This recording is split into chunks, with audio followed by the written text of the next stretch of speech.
DTF1 is your favorite, totally unofficial, and completely unprofessional F1 podcast, where we're always down to Formula One. Welcome to the DTF1 podcast, where we are always down to Formula One. I'm your host, Andre. This is my co-host, Trent. Hello, Trent. Good evening, Mr. Andre. What's happening, well, mate? We got a Grand Prix to talk about. Yeah, so we had Austria. We were pretty excited about it because it was the return of the sprint race. So we'll quickly touch on that. We'll discuss the barbecue that was a Ferrari. We'll also deviate from that into the French Grand Prix, which we've got a couple of cool facts for. So, yeah, we've got a bit to talk about today. But how about we start with the Austrian Grand Prix at the Red Bull Ring? Sounds good. All right. Excellent. First things, not Formula One related, but it's GP2 related, and we spoke about it last episode. Yuri Vips, who got the sack for whatever it was he said while he was streaming by Red Bull, something unsavory. What's he done now? Nothing, but he's still on the grid. He's just not Red Bull back. That was always the case. I saw a thing from Max saying, I don't think his career should have ended at that. So, probably fair. Everyone makes a mistake.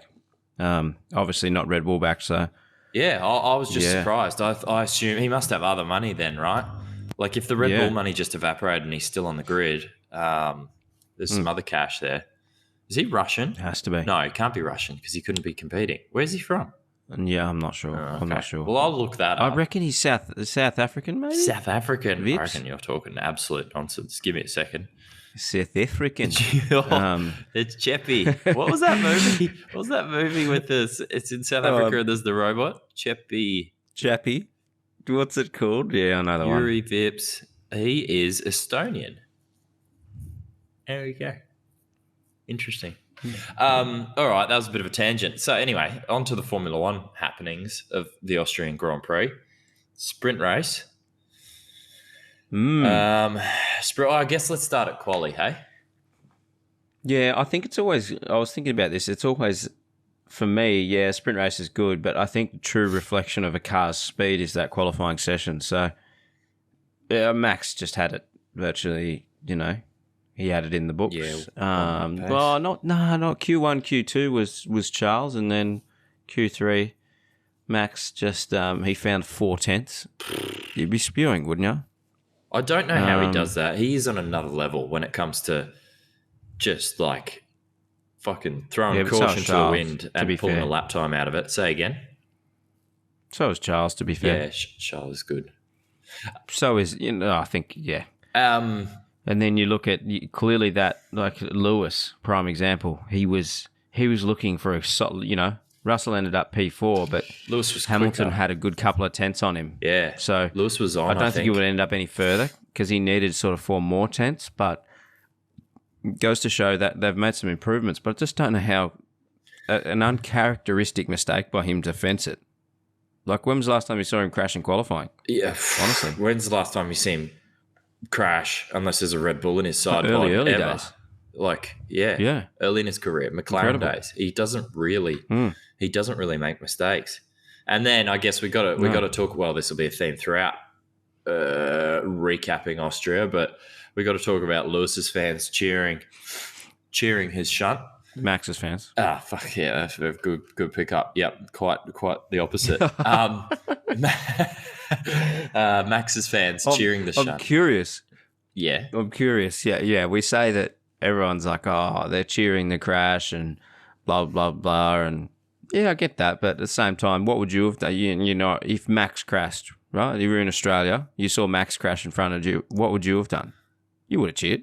Put you on the spot. I definitely cheer when his engine launches itself or something, for sure. You'd go, "Oh, is he okay? Yeah, he's okay. Get out of here," kind of thing. You give him an earful over the Armco, you reckon? I'm glad you're okay.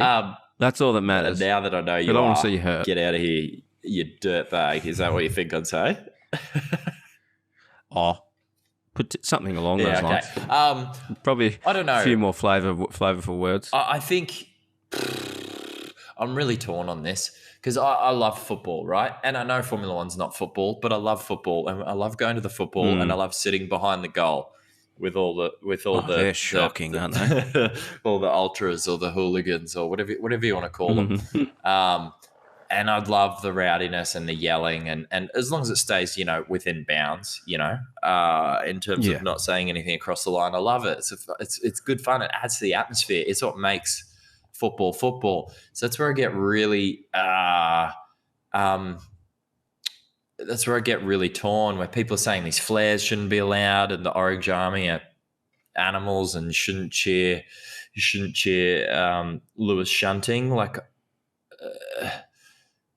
there's a point where it's obviously across the line and cut it out, but there's also a point when it's again within the lines. There's a point where it really adds to the atmosphere and makes a Grand Prix. Like how cool did Zandvoort look last year? So yeah, I don't know. Obviously, there's talk about people being harassed if they were Lewis fans or females or whatever like that. That's not on. You're just on your fucking bike if you're doing that.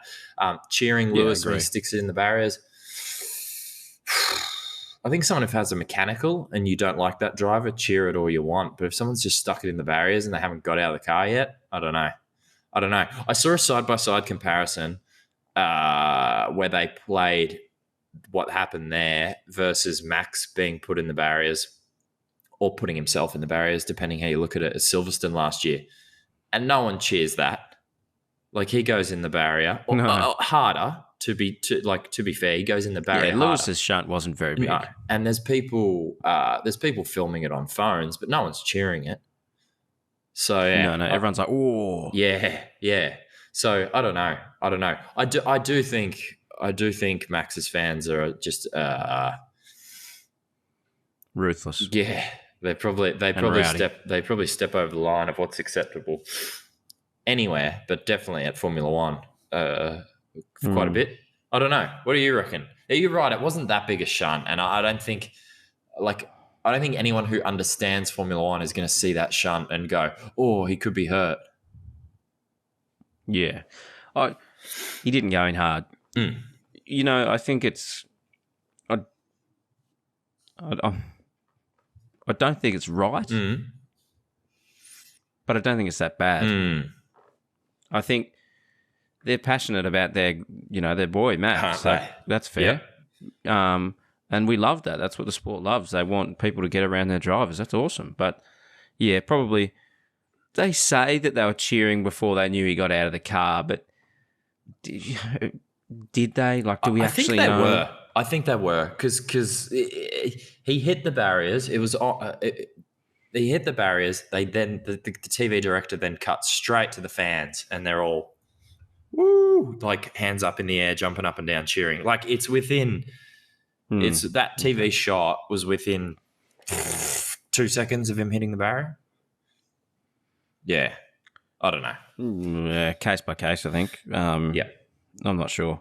If it was bigger, I can't imagine they would have been cheering because, well, I wouldn't put it past them. I don't know. Maybe they would have. Yeah, this is the thing. I reckon even if it's a fucking monumental shunt and it's Lewis, they're going to be, carrying on like friggin' PSV just scored a goal in the Champions League. Yeah, anyway. This is another question that we're probably going to step on a tangent here. I heard something come up the other day. I think it was Alonso talking about the new breed of Formula One fans. Oh, yeah. Tell me about this. We can't all... everyone can sit here and go, Netflix is... their show has raised the bar for Formula One. There is absolutely no question of that. But with it brings a new breed of fans who aren't necessarily motorsport fans. We talked about this on like our first episode, I think. Yeah. So they're a different style of person, and Alonso feels as though it's, what did he say? It's taking away from the traditions a little bit. Yep. I'm not sure exactly his words on it, but I was like, I wonder like how that's going to happen in future when you've got, they're not understanding little things like that. Someone has a crash, they just assume that no one's going to get hurt and they start cheering it, or You know what I mean? There's It's a fair point. a whole nother aspect to it. We were talking about it in the context, I think, one of the early episodes, we were talking about it in the context of the dumbass comments you see. Like they come in with opinions, very strong opinions, like opinions as if they've been But I've got no idea. fan for 20 years, but they've only been a fan for 20 minutes. And they sprout those opinions as if they have been a fan for 20 years. So I agree with him. But yeah, what do you do about it? You need new fans to grow, and it is a complex, nuanced sport. You know what I mean? So they're going to take a while to know what the fuck they're talking about, I guess. That's exactly what I was about to say. It's a technical sport, and it's always evolving. There's so much to it, and so much that we don't even see behind closed doors that contribute to. You can get a bit of a glimpse in it. I've listened to some books recently on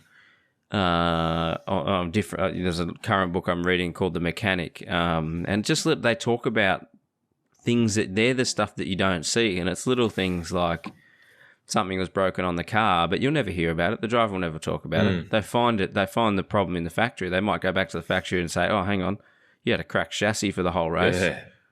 There's a few tenths of a second a lap." You'll never hear about that. They want to keep that secret. Yeah, of course. Because they don't want anyone else to find out about that. So how much, and... Yeah, I don't know. I think it's fine to be a new fan, but shut the fuck up and absorb before you go running your mouth. I think that's the problem. I think that's a problem. And it's just social media that highlights it. So say social media didn't exist, but Netflix did, right? So the internet exists, streaming services exist, social media doesn't. You're still going to have all those new fans, but their opinions are then limited to their living room. And it doesn't who cares? Like, no one cares what people say in their living room. It's fucking just, you'd never hear it. But because we have social media, these new fans have a platform for their opinions, which is a lot of the time fucking stupid opinions because they don't know what they're talking about yet. Yeah. So, yeah. You know what I've just thought of? Yeah, go. I'm going to crack a beer. In Australia, I'm not sure if it's a worldwide thing. It's called Goggle Box. Have you seen it? Oh, yeah. You imagine doing that with all the new breed of F1 fans and just listening to some of the stuff they would say? Oh, man, it would be an absolute beauty. Yeah, it would. It would. I think, and to be honest, half of them probably don't even fucking watch the races. They're just results watchers. You know what I mean? True. Yeah. True. Yeah. Funny. All right. Fuck, we're not even into onto the sprint race yet. We're already been going for bloody 10 minutes. All right. That's enough about qualifying and the Max's bonehead fans. Not saying they're all boneheads, but clearly there's some people in there that need to pull their fucking head in of it. And they seem to wear orange the majority of the time. All right. Move on. Was the sprint race a bit of a procession? Not really. They had Lewis coming through a little bit. There's a bingle at the start. It was a good race. To be honest, without Lewis v Mick Schumacher, it was a dull race. Unless I'm forgetting something, which I don't think I am. That kind of made it. That was a pretty good battle. Went for friggin' 10 laps, right? Yeah. Because it was only 25 laps, the sprint race, yeah? Yeah, something like that. Yep. Yeah, I love the sprint race. I just love seeing them race again. We keep saying this, and there's a whole bunch of people out there who disagree with it and whatever. These guys, that's what they're the best at. They're the best at driving as fast as they can and racing. That's why they're at the level they're at, There's a big difference between guys who can qualify and the guy who can race. Yeah. And clearly these guys are there because they can do both. So you want to see them doing what they do best. To your question, that's racing. To your question, though, was it a bit of a procession? Yeah, maybe. Other than a few little good battles, was it? But what could you do to spice it up? Like that, it's already shorter for shorter attention spans and no strategy. Just go out and race. What else could you do to spice it up? You could reverse the top 10 or something like that, I guess. But I don't think anyone's ever going to agree to that. Chuck some strategy. Strategy We in it, discussed you this the reckon? last time, I think. Bang in some super soft tyres that only do like 3 or 4 laps. Some hypersofts, yeah. Yeah, some of the tyres that they literally can go out and put a couple of blistering laps in and have to pit. Yeah. That'll spice it up for sure, because it'd be like, do I do it at the start? Do I do it at the end? Do I cover? Do I not cover? Like, what do I do about it? Formula E have that attack mode. Fan boost? Sorry? Fan boost as Yeah, well? they also have fan boost, but they have attack mode, right? Where on the outside of a corner, off the racing line, there's this trigger point that you can drive through, right? And that essentially just unlocks more horsepower for, I think it's 2 or 3 minutes. And it's quite good. It's quite strategic because, like, it's offline. It's on the outside of the corner. It's on the dirty part of the corner. You're probably going to get passed by a car or two by turning it on. Is it really, really wide? Like white, like literally on the white line on the outside of the corner. And then it switches on, some extra horsepower, which is easier to do with a all electric, obviously, than these Formula One engines, I suspect. And then they've got like bonkers horsepower for the next 2 laps, and it's quite cool. Like, not that, because I don't think it works in a where you've got an ICE and EV. When you got a hybrid like Formula One, I don't know if it would work as well. But something like that, I don't know, where you have to go wide off into a runoff area. It's getting a bit gimmicky, a bit gamey, but like you go wide, turn something on, and then you get some sort of reward for it. I don't know. Could they do a little, don't touch the normal Grand Prix, but could you do something with the sprint? Maybe. I don't know though. I don't know what. Take a leaflet out of, I don't know how well it works, but in motocross and supercross, they have that. The Joker lap. And it's in the Joker lap where they cut it short. I don't know. You can't really do that in race cars, because if you come out in the middle of traffic because you cut the corner. They do it in rallycross. They do it in rallycross. 300 kilometers an hour. hour. They do it with yeah, true. But yeah, something. A Joker lap would be fucking pretty cool idea. I don't know how it would work, if it would work with Formula One cars. But imagine that, like, Lewis could have gone, fuck it, I'm using my Joker to get past Mick here and get on with my race. But then next lap, Mick can do the Joker back and get him straight back, or whatever. Like, and you know what? Yeah. They shouldn't be allowed to use, they're not allowed to practice the Joker. Yeah. So in practice, it's completely, so they've never seen it. So they turn up and bang into it. So that'd throw an an extra bit of strategy at it because they don't know where to brake. Yeah, because Yuki and Max would go in there way too hot. Oh, Yuki'd be in the crowd. Sure. Yeah, something like that. I don't know. I think we're getting a bit out there with the ideas, but something to spice that up wouldn't be a bad idea. I'd hate to see that gimmicky shit go into the main race, because I think the main Grand Prix as it is a beautiful thing with this strategy and kind of DRS working pretty well now, new cars working pretty well now, how they can follow it closer. Yeah. Any other ideas? The Jokers? They could do something like the DRS. They could do like an extra. They could, how they've got their modes. They could have where it doubles the charge release or something like that. But they're only allowed to use it for a certain period of time. That could be cool. So like 5 seconds for.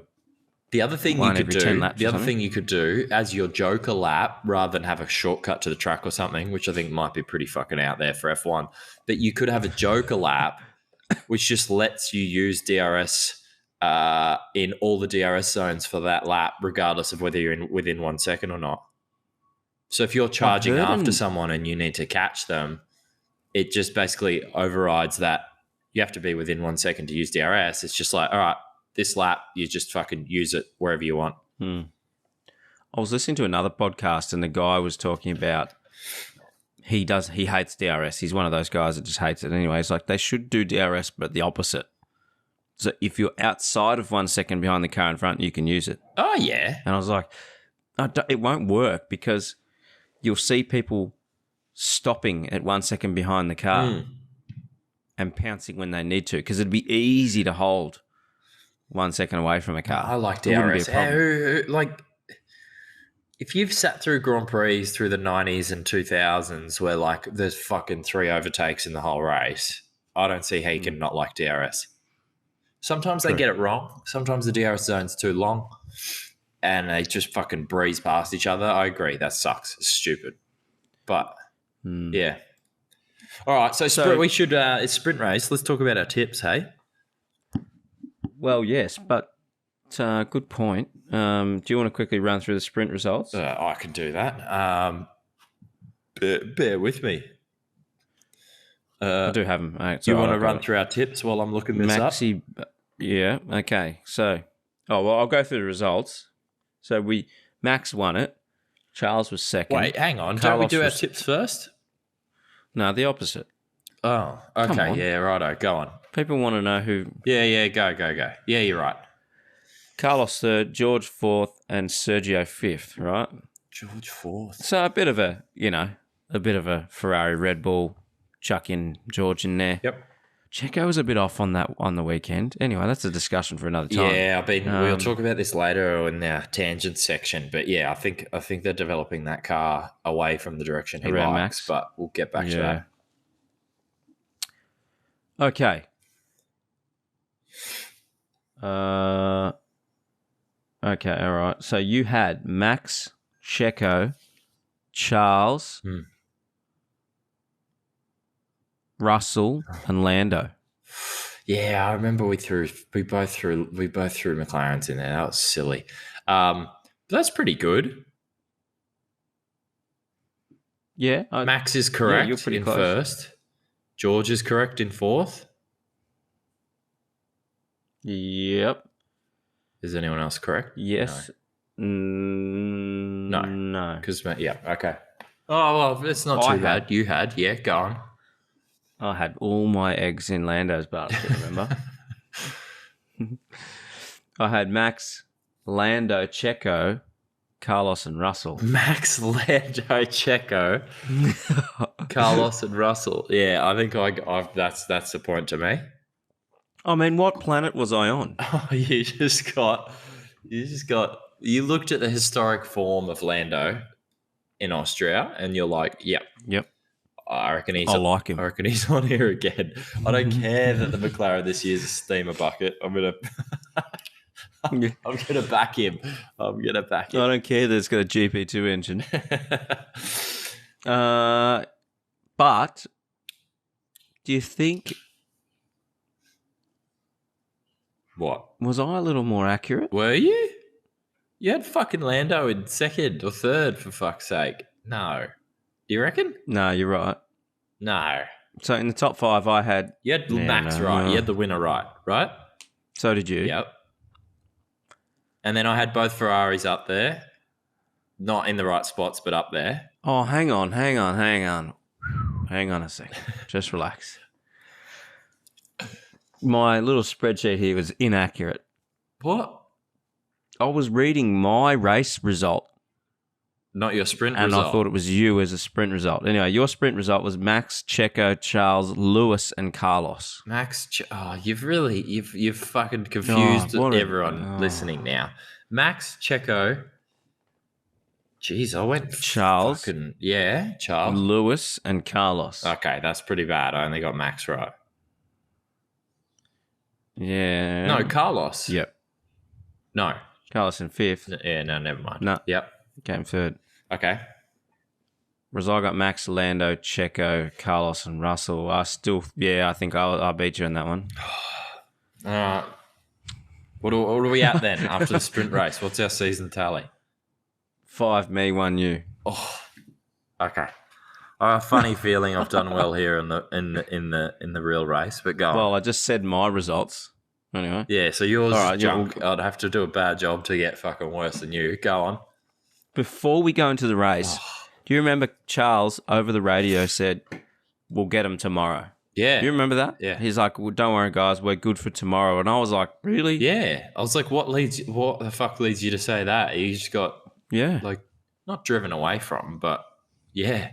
Well, he was right. He got fairly handed to, but he was right. He was really right. He must have had something. He must have known about tie deg or something. Must have known about tie deg. Must have. Because that was the struggle the race on. Yeah. Yeah. Anyway, all right. So let's go to the race result. Yep. So Charles won. Mm-hmm. Second was Max. Third was Lewis. Fourth was Russell. And fifth was Ocon.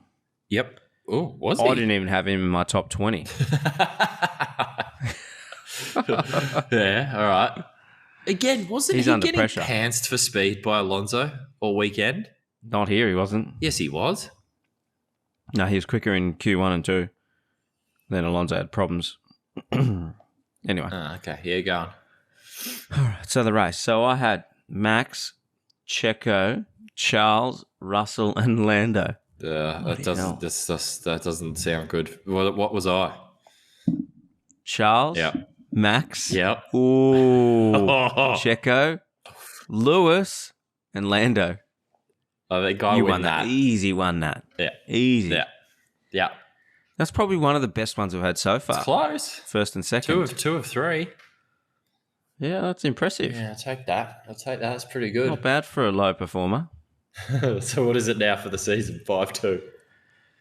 5-2, yeah. 5-2. All right, don't worry. I'm gonna recoup over the mid-season break, and I'm gonna come back. We're going to come back strong. All right, race itself. We should talk about that. Obviously, bit of it. What do you make of Russell Perez clash lap one? I'm just going to open some snacks. I'm just going to open some seaweed. Okay. Seaweed. Yeah. No worries. Where did you go? Did you just go down to the local beach and, scrape that one up? Singapore snacks, bro. They're actually pretty good. It's actually pretty good. Yeah, I've heard that. My wife's right into it. Really? Legit. Yeah, and it's because I told her that you were eating it, and then now she's obsessed with it. Yeah, really nice. Yeah, that start crash, is that one you're referring to? Yeah. What are you talking about? Yeah. It was almost a replica of Silverstone, except the opposite direction. A replica of Silverstone. What part of Silverstone? Wait, which one? Are you talking about the Gasly crash? What? Gasly crash? What Gasly crash? At the start, off the start. Oh, I'm talking... Or was that the sprint race? Oh, no, that was the sprint race. No. Yeah, it was, right. Though. You're right. No, I'm talking about... Jeez, we're off I'm talking about Checo and Russell down at turn 4. Oh, yeah. So, yeah, I knew that had come up. Mixed opinion. I didn't think it was as clear cut as a 5-second penalty, personally. Yeah, it looked... It's not like he understeered like miles wide and buffed him out of the road. Like, I don't know. Yeah, they say that... Oh, it sort of goes back to this giving racing room again, doesn't it? It's saying that the first... what do you call it? The car that's on the outside, whichever car is ahead at the apex is granted the corner. It's their corner. So technically speaking, they followed that rule, and that was that Checo was ahead at the apex by a car, then they had to be consistent with it. So he was ahead, so it's his corner. Yeah, he was. But he was. Yep. It doesn't say anything for the incident that happened the day before. Oh no, it kind of did. You're right with Seb and Albon. Did Albon get done? He for was that? Slightly ahead. Did Albon get done? No, but it was. Yeah, see, it probably should have been. To me, it was inconsistent. To me, Albon's was worse than Russell's. As in, Seb had given more room. Albon had more. Albon had more of a moment, more of an understeer. Fucked up more, I felt. I don't think so. You know why? Because I watched, what's his face? Jolyon Palmer does on the F1 TV app, does a few cool things. Good. And he did a review of it. And he showed the onboard of Seb's car.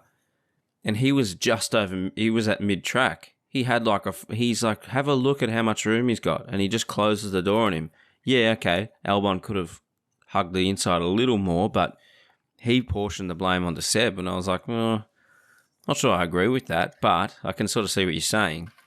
I think Checo was definitely more, he'd come across a lot more than what Seb did to be fair. Yeah. To right? Russell. So it's just, But Russell sort of hit that. He got squeezed onto that curb, sort of hit the curb and went off.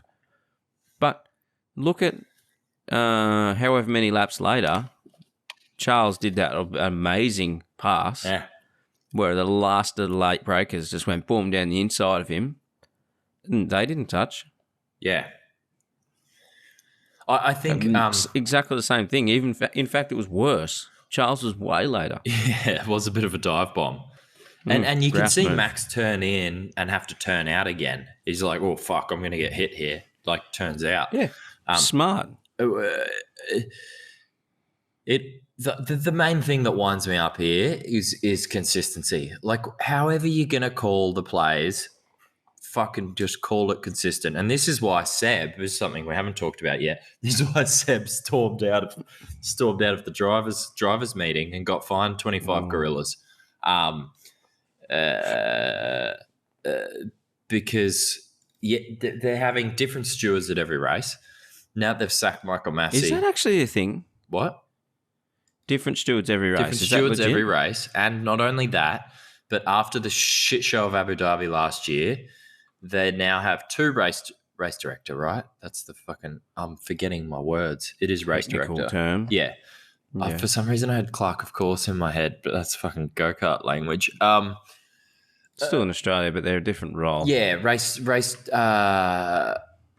director. They now have two instead of one because somehow that's supposed to fucking help, and they rotate. So apparently Alonso and Vettel had the shits, like getting pretty vocal in that drivers meeting, and all the race director wanted to do was kind of move on because he's like, well, it wasn't me last weekend, so I don't know what the fuck you want me to do about it. Like, yeah, and I think that's bullshit. But that's fucking nonsense. They were going around and around and around and around and not actually starting the drivers briefing. I think that was the biggest problem. And then so Seb got up and stormed out. And then Russell, being the, what do you call him, the boss of the Grand Prix Drivers Association, had a bit, said that there needs to be more consistency on the stewards front, and making a decision. You can't have that if you're changing race director every race or rotating. Why don't they have, like in Australia here and a lot of other categories, they have a driving standards observer who's the same at every round, every season, We had in Formula Ford, we had Cam McConville that year, and I thought he was fucking really good at the role. I think, some people didn't feel that, but I mean, you can't keep everyone happy. But I thought he was good because he was fair and he was consistent. No. Like, don't get me wrong, I didn't agree with all his points. We used to, I think in this context, we could name names. The year, I think it was the year you and I were teammates for a bit. I've just forgotten his name. What's the dude that fucking helped Brad Jones's kids in go-karts? Tom Williamson. He was like dive bomb king, right? He would like come up the inside, fucking wheels locked, fucking like all out of control. And your choice was get out of the way, take it in the pod, or have a fucking shunt with him. Like that was the choice for not all of his moves. That's unfair, but some of his moves, right? And I said that to Cam, who was driving standards observer. I think I've just remembered why you've got a funny look on your face when I say Cam's pretty good. Anyway, and this is one of the things I didn't agree with him on. I was like, what do you want me to do? Like, is that kind of move on, or is that kind of move not on? If it's okay to fucking send it up the inside with fucking both fronts, all four wheels locked, both then fronts I'll start locked, doing all fours locked, and it's on the person being passed to get out of the way. Fucking fine, I can do that move too. Or if you're telling me the only way you're going to pull him up is if I turn in on him, we have a big shunt, fine, I can fucking do that too. Like, just tell me how you're going to call it. And I think that's what's lacking here. Is it's like be clear, make a call. Yes, make a call. But they need that same guy. It works very well here. Like in supercars, they've got Craig Baird. Because you learn what's acceptable to that one individual who's making a subjective call. Yep. Yeah. And the other thing is they can't be chummy and matey with the drivers, you know. That's a big thing that he might favour the guys that he's friends with. But that definitely, I know in Australia that definitely doesn't happen. He's like, everyone knows straight down that the line. he's as straight down the line as you get, and he's grass at his position. They need that in Formula One because then you'll have consistency. Bring an old driver in. It can be David Coulthard, Damon Hill, whoever. Yeah, but who the you know? fuck wants that job is the next hard part. Oh, it's stressful. Yeah, like You're stressful. the most hated guy in the pit lane. You're being the fucking C word of the place in a lot of cases. And like, I don't know, I feel like all these XF1 drivers who'd probably be qualified to do it can get better gigs that pay better. Like, I'd rather have a microphone in my hand and fucking talk shit for 2 hours than do that job. You know what I mean? True. Yeah. Anyway, it's hard. They need something. They need to do something. Because they have had XF1 drivers as stewards before. That's a thing. Unless But it that's what they rotates call race it. to race to race to race to race. It's driving standards observer is the right terminology for that. Yeah, I think you've hit the nail on the head. Actually, I'd completely forgotten about that role and that exists in categories here in Australia. It happens over. It's not. It just seems to be outside of Formula One. A lot of other categories have it, and it's just one person who is dedicated to that. He is the guy that. Let's talk about the mechanics of how that role works. They're not judge, jury, and executioner, right? Like, they don't go, you did this wrong, here's a penalty. They make judgment calls and then refer it to the stewards, right? Is that correct? Like, the stewards still make the ultimate call? Because I don't think they walk around going, you get a penalty, you get a penalty. Like, they don't do that. Maybe in race. I can't remember how it worked. I think in race they do. I'm just thinking. I remember I had a lot of stern words. I faced a couple of them. I remember I had quite a few stern words from Cam for things, but I don't know that. I don't think any of them actually resulted in a penalty. So I don't recall what the process is that leads to a penalty. I think you're right. I think it goes to him. You know, he goes to the two parties. Two drivers and their representatives. Yes. Then it goes to them and a steward. I think that's right. And I think they essentially give an opinion to the stewards, like an expert opinion. Like the DSO goes, I'm referring this to the steward, I think. I'm referring to this to the stewards. I think you're right. Here's my opinion on it, or here's my take on it, or something like that. Like an expert witness, essentially. I think. Yeah, we'll look that up, team, and we'll come back to you next time, hey? Maybe it's a new job for you. Who? Me? Be the DSO for F1. Oh. God. Nah. Don't bring up past experiences because you won't get the job. Your past racing experiences, you've rolled a lot of people. Not that many. And most of them, no, that's not. They rolled over the top of me. That doesn't count as me rolling them. If you miss your braking point, you run into my back wheel and barrel roll over the top of me. That doesn't count. That's not your fault. That's not on me. Okay. Yeah. No, towards the end of my time racing, I was definitely a bit fucking over it. And you just get a little bit more liberal with how much room you... forceful. Forceful. Mm-hmm. Probably the right word. And you faced a lot of DSOs. Anyway. So, Lewis, bit of a charge. You know what's funny? He was stuck behind, like, he was just behind, or he was ahead of Schumacher, but he'd got, Magnussen had pulled away a little bit. Then he had the moment over the old sausage curb, went back behind Schumacher at the start, and you wouldn't say that he was like he was 12 months ago in the car where it was just, see you later. You know, it didn't look like he had an absurd amount of speed, but he winds up third.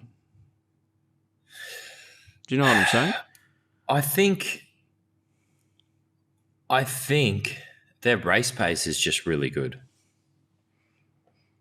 That's they must look after their tyres. Yeah. They look after the tyres and yeah, like over one lap he's maybe not that much faster than the Haas or fucking anyone, but just lap after lap after lap after lap after lap. I think that's where their strength is. Yeah. I think you might be right. They just seem to... Yeah, I mean, Russell was there as well. They got lucky, they got a lucky podium with the bonfire in the Ferrari. Yep.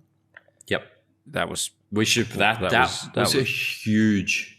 That was a massive, massive engine blow up. Like, did you see... Like, when it happened live, I was like, oh, I feel like I saw something come out of the side of there. And then on the replay, when they showed it again, like, it literally threw something fairly fucking large out of the side pod. Like, that thing really lunged itself. And it just melted. It just literally melted. And then he tried to get out, couldn't get out because it was on a hill. Yeah, I assume whatever came out of the side of the block fucking took some oil lines and all sorts of shit with it. Like, and then you've just got hot flammable fluids all through there, and obviously hence the fire. But yeah, I'd love to know exactly what, but it threw something fairly fucking large a long way out of the side pod. I think they're saying that's a new car. Complete front to What's back, that? whole new. I think they're saying it's a whole new car. Like that one, that's in the bin. Like a brand spanker for this weekend. Like, just take 30 all million the and never get penalties. back. I think so. I mean, what are they going to recover? The MGU, everything's gone. You know what I mean? Like, not going to recover anything after that. Yeah, Maybe the front tyres. Whatever wasn't lunched by a fucking crankshaft coming out the side is probably got done by the fire, right? Yeah, they're in trouble. Ferrari, we're going to see some more issues with that going forward, because you've got Charles is at the absolute peak of, like, he's gone above everything. He's had more engines, more MGUKs than he's allowed. Like, everything is at a point that he can't go any further. He's going to cop penalties. I think, which is why they introduced. What I believe from some stuff I'm reading is that this is somewhat intentional. In terms of, they knew their engine regs were about to be frozen for like fucking 4 or 5 years, however long it is, a really long time. And the only reason in the rules that you would get an excuse to change stuff is reliability. So apparently they pushed it real hard and real far on performance, knowing that, okay, if we go too far and the thing's a hand grenade, which it is, we should be able to make design changes, even though it's a design freeze and that homologated design is supposed to stay as it is. We should be able to make changes on reliability grounds. I don't agree with that. It's between the lines. It's in the between the lines of stuff Bonotto says. But I think I heard something of this. Do the other teams have to agree with it? They do. I can't remember if it's unanimous or if it's 8 of 10 or what it is, but I think the FIA. I don't know if they have to agree or the FIA just have to go to everyone for comment. I think it's the FIA. Hi, Christian. Mattia doesn't like his engine. He'd like to change this. Not happening. Yeah. Thank you. I don't think the teams actually have joke. say, but the teams have input. Does that make sense? Yeah, stupid. There's obviously more to it than we know. Interesting. Anyway, wow, we're a fair way into this episode. We should probably get on to France, hey? Anything else you want to cover?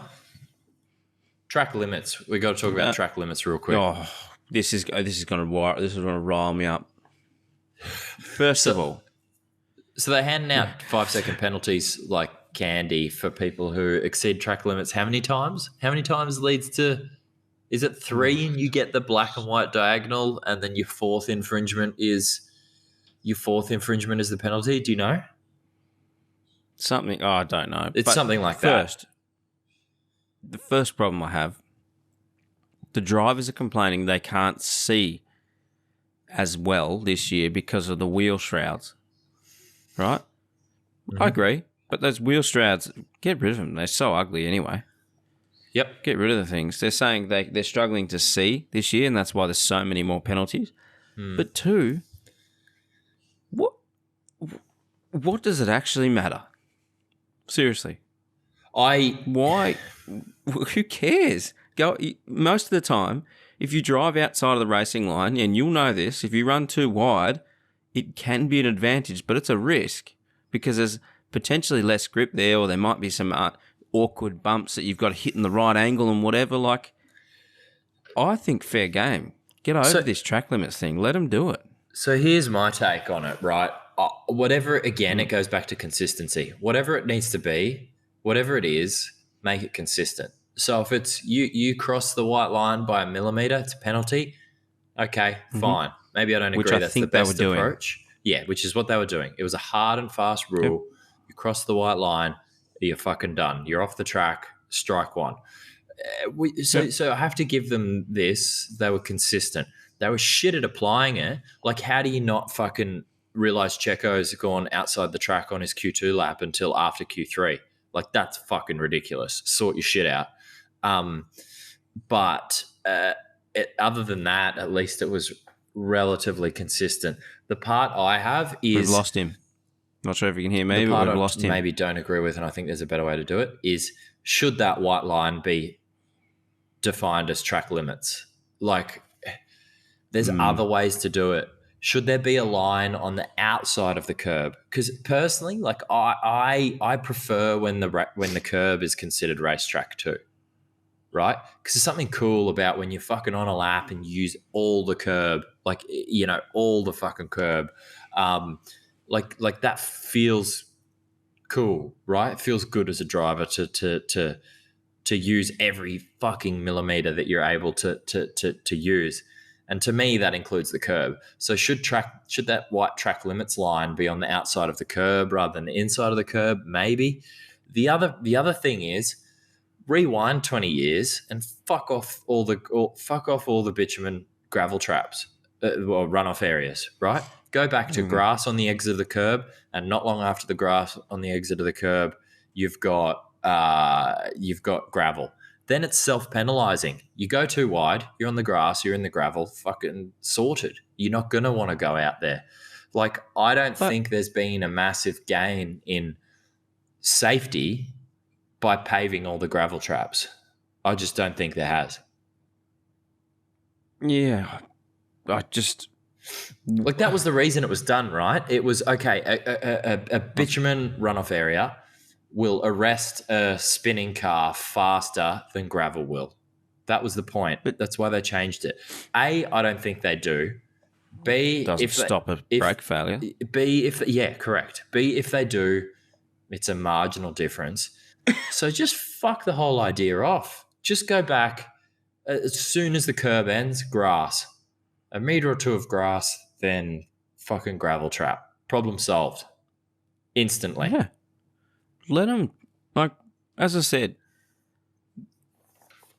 yeah, you do that, or you, yeah, I don't know. Your point is just let them have it. Let them use whatever part they want to use. Consistency. Let them do it. Yeah. Like, you imagine how cool it would look if they're 20 metres outside the white line, and you're just letting everyone do the same thing. I'm confused. It's the same thing all over the world. We get it here. Like, you can't shortcut curbs. They don't mind so much about running wide. Yep. They don't like it when you run wide and there's a time advantage. Yes. But if everyone's got the time advantage. Everyone's on the same thing. As I said, there's a lot of places where you can run wide, potentially gain an advantage. But if you do it wrong, like, there's a track in Australia, Sandown. You got a fast corner down the hill. There's a curb there. You have to shortcut the curb, and it's within the regulations. If you shortcut it in the wrong angle, or you hit it not enough, or you hit it too much, it's catastrophic. Like, you've got to be pinpoint. It's self-penalizing. You know what I mean? That's what I think it should be. That's what I think it should be. Like, not this white line stuff. You're right. The bigger wheels this year, you can't see over those cowl, the bloody shroud things. I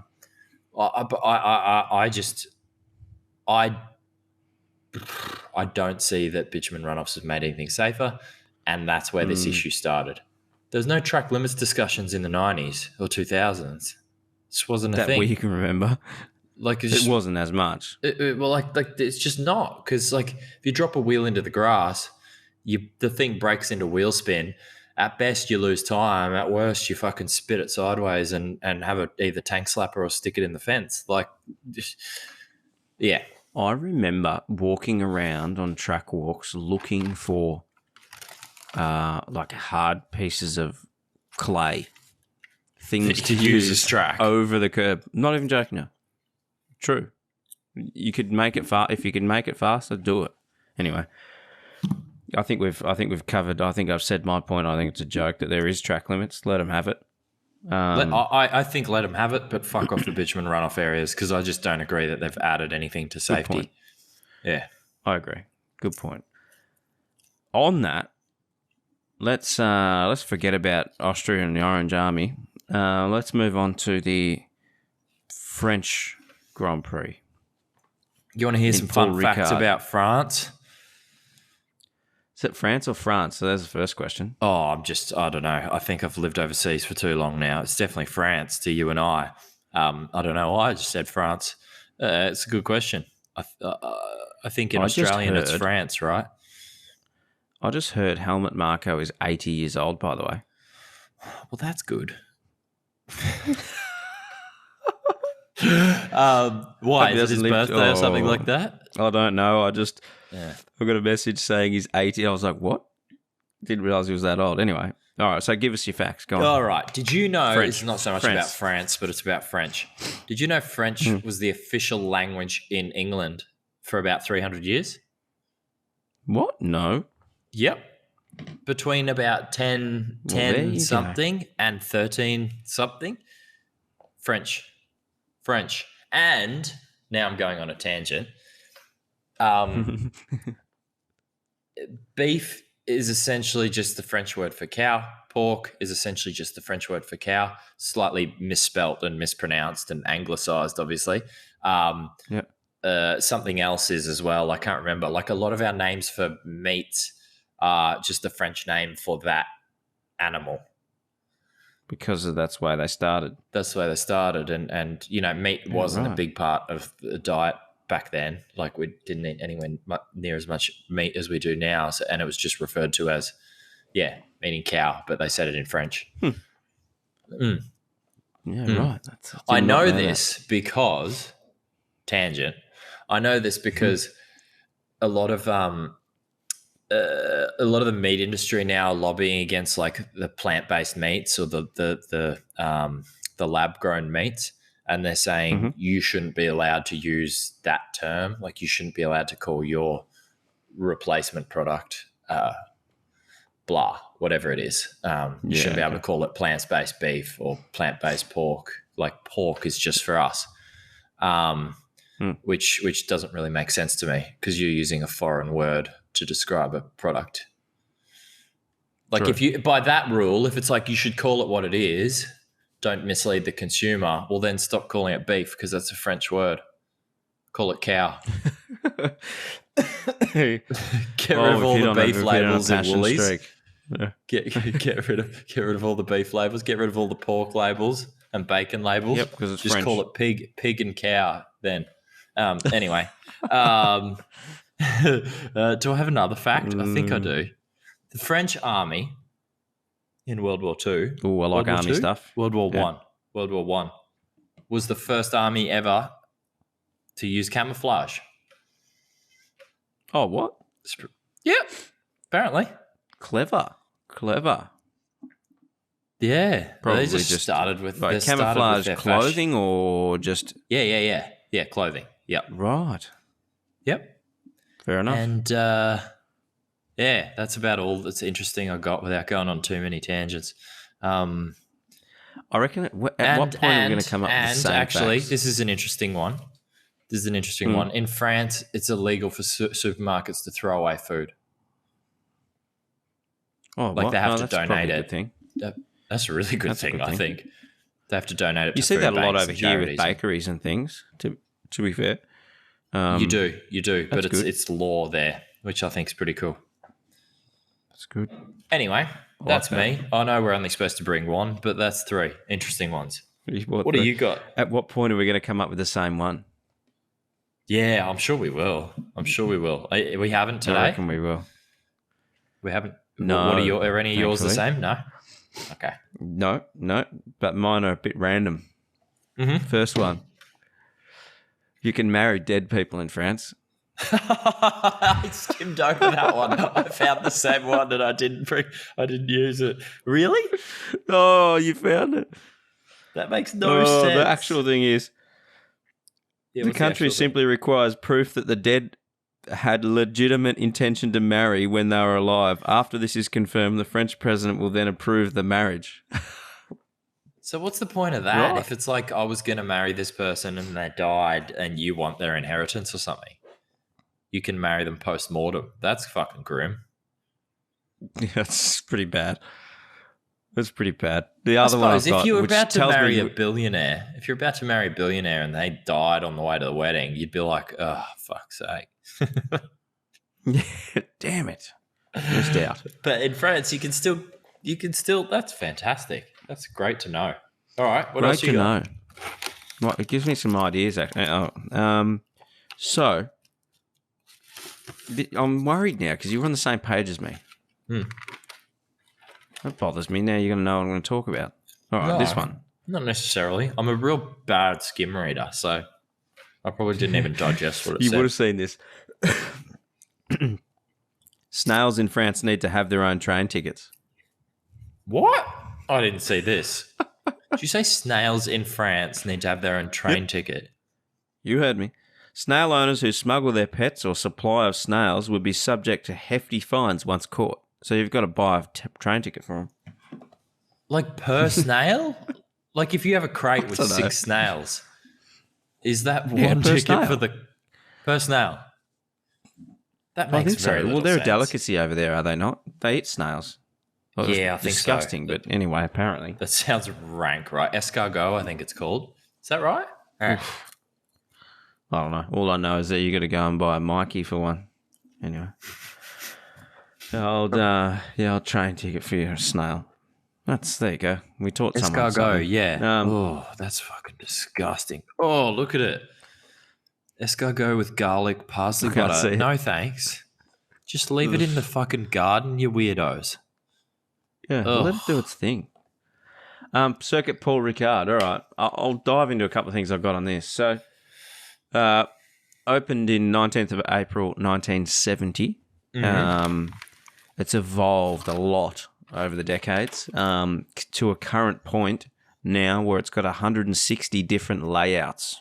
Bet you didn't know that. That's 160. Would Pirelli own it, correct? That's why it's got so many layouts? It's a test track? Is that right? No, I don't think so, but I know that it's owned by a company that Mr. Bernie Eccleston's got heavy involvement Really? in. I thought Pirelli Of course. owned it. I'm not sure. The other thing is, another thing a lot of people don't realise is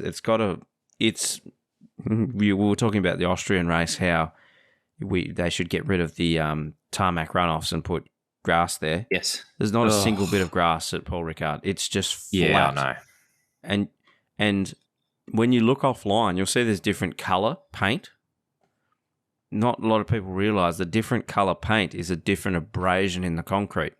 Yeah, the red is Did you know that? really abrasive, and the blue Correct. is more abrasive than bitumen.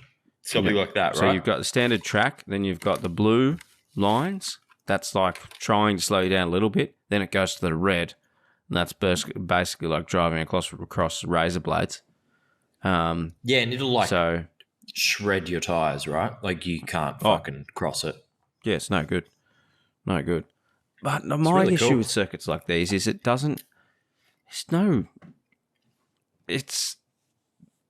there's something to say for tracks that have a risk factor.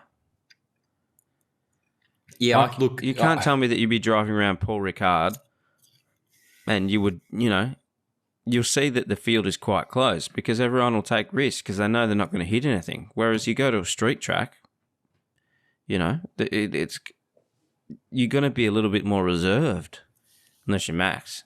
I can't stand it. Like, I can't stand watching races there. I can't fucking stand driving it on games. Like, it's so dull. It's flat. There's no ups. There's no downs. You can barely pick your apex because everything's so fucking flat. Like, yeah.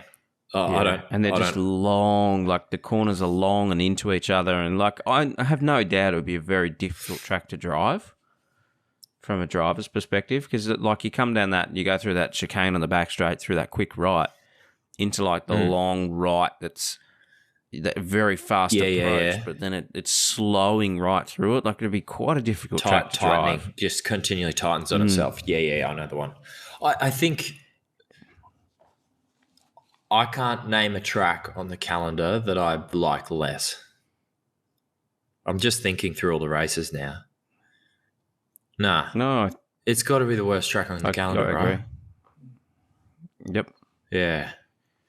And all that will be forgiven if it's a fucking stonking race and lots of passing and stuff like that. Like, but it's generally not.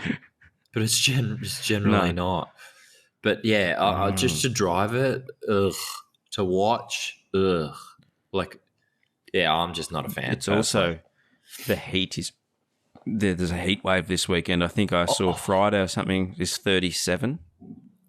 So Europe's absolutely baking at the moment. Like it's 40 degrees in England at the moment as we're recording this. It's like it's bad. Like old folks are dying because homes there aren't aircon. One in 30 houses have aircon or something. They're not airconned, and they're designed to trap heat. Like they're designed to keep heat inside for winter. Which obviously then becomes real bad in these sorts of conditions. So, not good. And it'll be interesting for race cars. I assume tyre deg will go through the roof. There'll probably be some engines that lunch themselves. Maybe a Ferrari or two throws a fucking push rod out the side again. Tyre management, because you know they always talk about, they're always watching the tyre temperatures. So they have two different tyre multiple different tyre monitoring systems in the cars. They've got surface temperature and carcass temperature. And the surface temperature is it moves quite quickly in terms of the temperature it shows you. Like it updates very quick. So if you, like you go hard through a corner, it'll update. Yeah. It spikes. Carcass like temperature takes... Yeah, so I think they used carcass temperature as like a long-term tyre life thing, whereas surface temperature... the drivers will be watching it like a hawk, and you'll see in a lot of their dashes, I think the Ferrari's a good example of this. In the centre, it's got the different, left front, left rear, right rear, and they change colour depending on whether the surface temp's too hot. So that is you're going to see a lot of guys having to manage their tyres corner by corner even to keep the tyres down. Well, every obviously in the support categories that we've done, tyre temperature sensors are banned, like too expensive. It's absolutely not on the table. Most categories don't allow tyre temperature. Don't allow you to monitor tyre temperature, right? Like you can do it on test days, sure. You can learn some stuff on test days, but then for racing, they have to be off the car. Evolving is a that little correct? Bit these days. Is it? I think these days you'll find that it's not as expensive to run the systems. Like we've got in our car now, there's TPMS in it, so it's got carcass temperature. So we monitor that. It's a good way to see. Where's that measured from to get into the techie? Valve. Is that measured from the rear, inside the wheel or from outside? Yeah, from the tyre valve on the inside of that, I believe. Right. Okay. So we monitor that to see. You're looking for your build laps in qualifying, just to see where your temp is, whether you can push yet, and you'll find some of the guys like That's I saw. Wild. That's wild to me. I know I haven't driven a race car competitively for like fucking 10 years, but that's wild to me. Like that was just not on the table. Just not on the table. Like fucking feel the tire. Like it's up to your feel. End of story. Figure it out. Yeah, but you can't feel when it goes hot. But you can because you'll fucking lose grip. Yeah, to a point. It doesn't get used that much, but it's a really good indication. It's obviously got not only carcass temperature, it's got pressures, so they're able to monitor if there's on a safety aspect, a puncture straight away, or a slow leak. That stuff is, that's why it's handy for a slow leak. Days, if you've got a puncture straight away, a driver's going to feel that straight away. But I love the tech. I love the tech of Formula One. Don't get me wrong, I like driving old cars. My old man's got a few old cars. I love driving the old school stuff where you got to watch gauges, like actual proper gauges and all the rest of it. But I'm a techie kind of guy. I love the tech side of Formula One and all the extra kind of cool. Little. I'm torn on it. I'm torn on it. And part of it, the tech side of me, the tech side of me is like, fuck, that's cool. That you can watch every tire temp as you go through the corner. You can see it build in heat. You can see it cool down the straight. Like, that's super cool. And then the other part of me is like, just too much. Make the drivers fucking feel it. Like it would really add an element to not have that. Imagine taking that away from the drivers in this day and age where it's not about fuel strategy anymore. There's no refueling. It's purely about tyre management, tyre deg, that kind of thing. Imagine taking those tools away. See who's fucking good then. True. I don't think you'll find it make that much difference. I think it's more of a long stint. Anyway, it's one of those things that's probably never going to change. But you know what they say, that 1992-93 Williams is still the most technologically advanced Formula One car that ever existed. It had more sensors on it than what active suspension, traction control, ABS, automatic gearbox, like everything. It was more advanced than Holy everything. Fuck. Launch control, the whole lot. Like more systems in a 1993 model car than what the current cars have. And Adrian Newey designed that car. Wow. So, geez, we're on some tangents. Incredible. We're supposed to be talking about the fucking French Grand Prix. Should we just? I think there's a bit of an update coming from Mercedes. I'm not aware of anything else big coming for anyone else. AlphaTauri? AlphaTauri got some stuff. Yeah. Okay. I saw some wings come up, some rear wings come up on a guy's Twitter. I didn't understand because I don't know what I'm looking at, and it didn't show a reference to the old wings. He does that later on. But there was a picture of the new Mercedes front wing. So they've thinned it out a little bit. I think they're trying to reduce drag, but they've also increased, and I didn't even know this was a thing, but on the front, right at the front nose piece, there's two holes, and those holes are driver cooling vents. Did not know that existed. Yeah, the donkey dick. Yeah. It's called donkey dick. And so they've made them... Oh, is it? Actually? Yeah. Oh. They've made it a little bit bigger to increase cooling for this weekend because it's so hot. I had no idea that existed. Huh. Oh. Yeah, well, there you go. It does exist, and it's colloquially referred to as the donkey dick. I'm going to Google it right now. Donkey dick. Should we make our predictions? Yes, all right. Who did it last time? I think I did it first last time, so it must be you. So I'm just going to write this down. TH, 5 wins. AB, 2 wins. TH, predictions. Yeah, Aaron taking nose cone. Referred to as a donkey dick. It's actually called what you said it is called, though? Yeah. All right, I'm going to go. You ready? Looks like. So it's definitely going to be Max. Yeah, go. Oof. Max, Checo,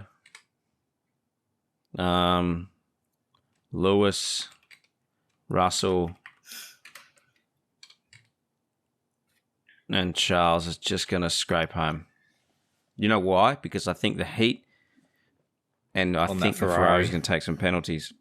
I just got a feeling that they're going to have a bit of a horrid weekend. I'm going to go. I'm ready to go, and I'm going to go out there, and then I'll explain my logic. Right? I'm going to go. Lando. Oh, no. I'm going to go Lewis Carlos. Fucking, what's the other bloke's name? Lewis Carlos. Oh my God, brain work. Lewis Carlos Russell. Charles.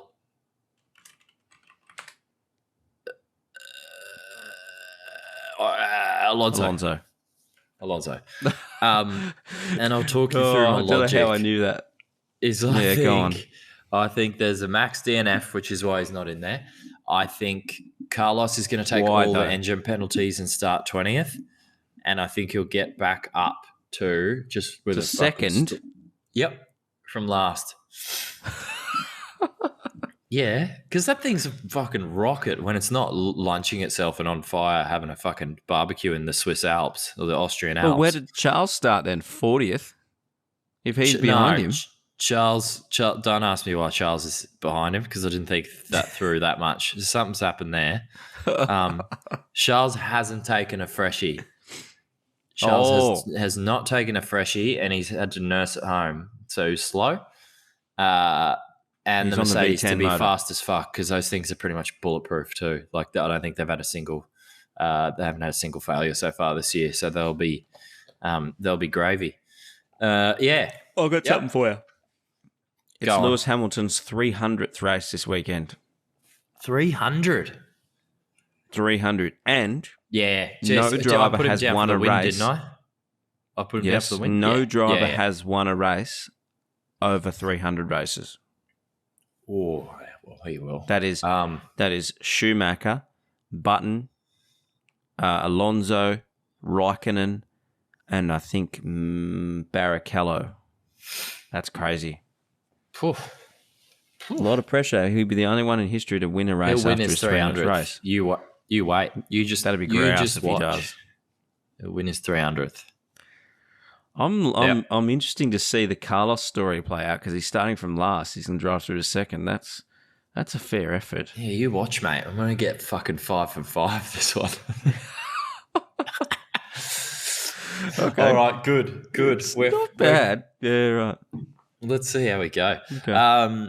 Do we even have time for the other segments? I don't know if we do. We've been probably not fucking gibbering for quite some time. Me being the poor guy's got to edit this thing. Ugh. Probably not. Let's just keep it. Can we call it there? Or is that a disservice? I think we covered off about everything. I mean, we'd love to hear from everybody if we think that we've gone on many tangents, so you don't need that segment. That's fine.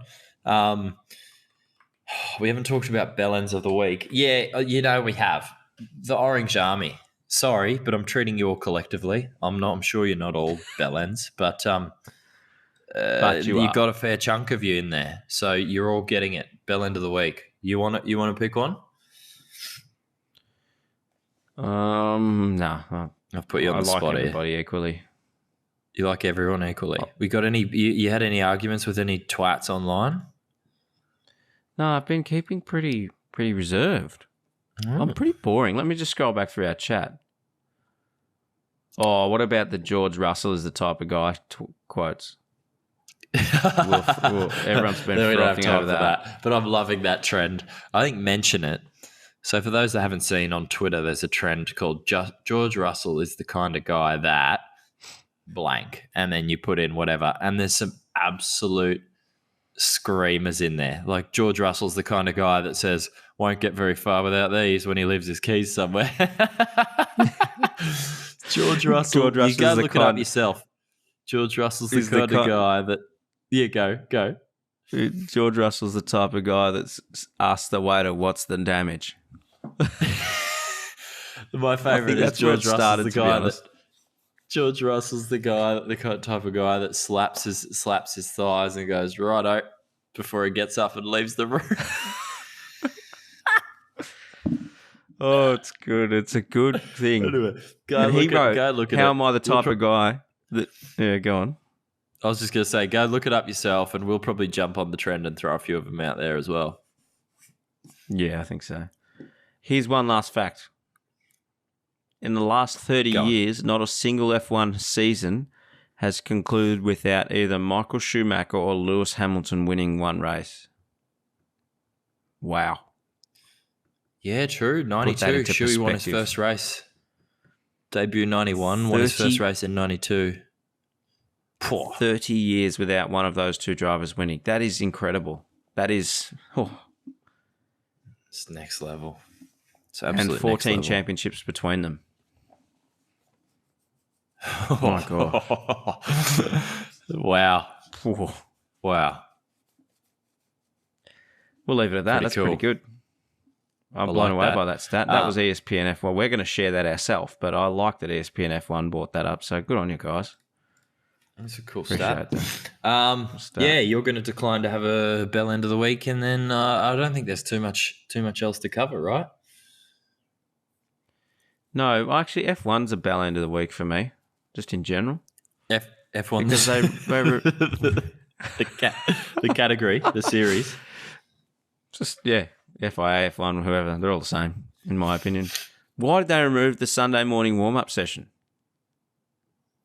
I want to say it was something to do with engine regs. Like once they went to an engine that had to fucking last certain races, they got rid of the warm-up. Well, I'm going to Google it right now. What happened to... You can't tell me that everyone goes to the Formula One to watch the Formula One.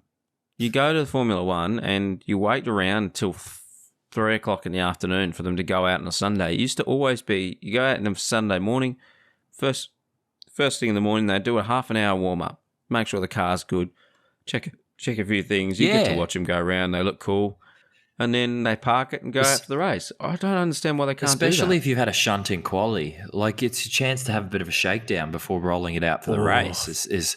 Here we go. 2003. I've come up with an idea. Sunday warm-up act Before from you F1 go. timetable. Formula One bosses have issued the official Grand Prix schedule, including controversial changes, including scrapping Sunday warm-ups. It's confirmed that new single-lap qualifying format with hour-long sessions on Friday and Saturday and an abolished Sunday warm-up. Yeah, okay. What if... I want to say it was something to... Yeah, go on. What if they threw some points at a Sunday morning warm-up? Oh, and it just became quali Like 2.0. essentially a qualifying for points. You get one I set am a of genius. hypersofts. One set of hypersofts.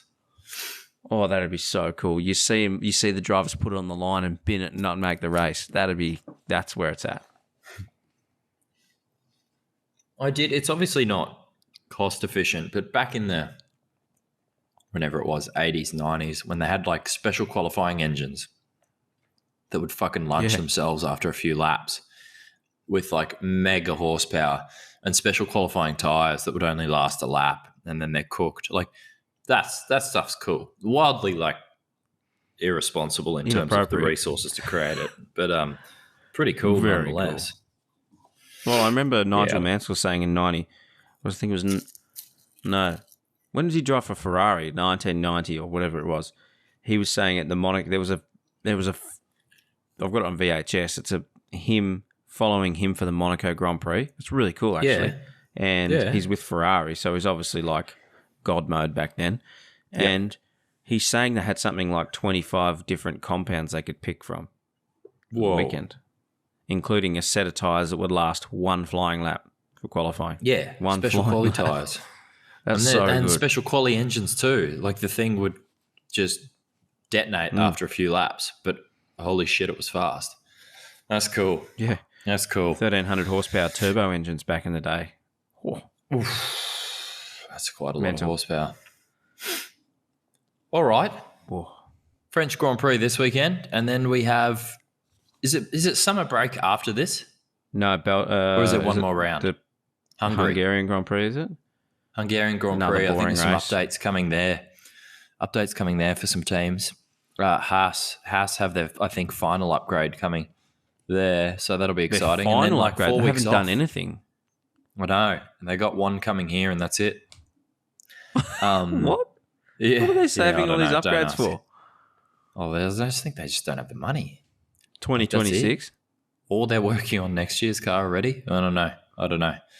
Anyway, one more Grand Prix after this one, and then mid-season break. So we'll aim to do some of those bonus episodes we've been gibbering about, and we haven't done yet during that midsummer break because it's mid-season break, summer break, because it's a few weeks long. So that'll be good. All right, French Grand Prix. French Grand Prix with a little bit of a fucking climate change twist to it this weekend. Let's see how we go. Awesome. Thank you. Thanks for joining me. It's been lovely, Trent. Good to chat. See you later, everyone. Catch you later, everyone. Say hi to your mum for me. Who used to say that? Was that Rove? Yeah. I think it's not going to apply to the overseas audience. No, they're not going to get it. Yeah. Anyway. Well, maybe we could use it then. Anyway. All right. Yeah. See you later. See you later, everyone. Say hi to your mum for me. Thanks for listening to DTF1, where we're always down to Formula One. Be sure to subscribe and share this podcast with your F1 loving friends.